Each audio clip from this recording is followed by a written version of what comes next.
In this question, we want to find the values of p for which px squared minus 3px plus 5 minus p equals 0, where p is not equal to 0, has two distinct real roots.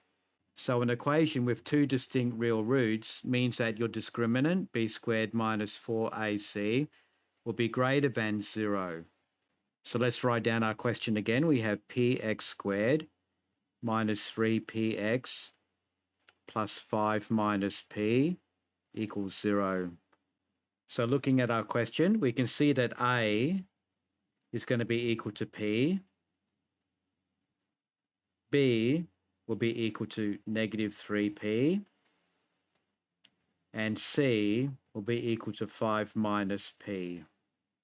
Now we'll substitute those numbers to our discriminant. So b squared is negative 3p all squared minus 4 times a, which is p, times c, which is 5 minus p, greater than 0.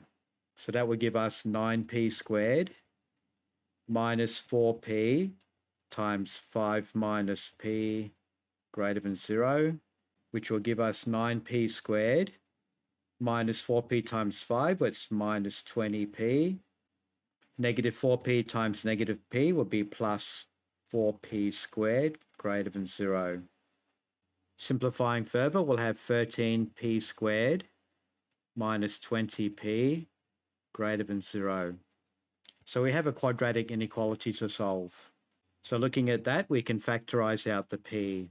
So we have p 13p minus 20 greater than 0.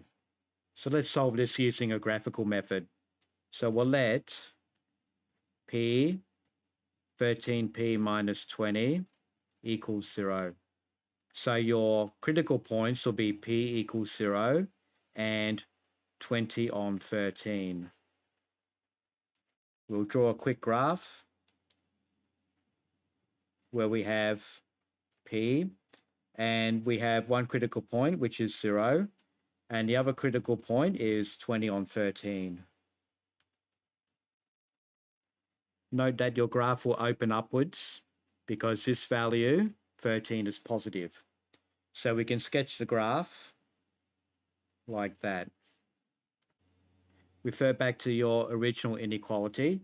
We're looking for where the graph is positive. Where is it greater than 0?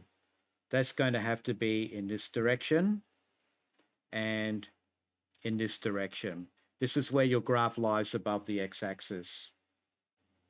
So your final solution for p will be p must be less than 0, or p will be greater than 20 on 13. So that's your final answer. Thanks for watching.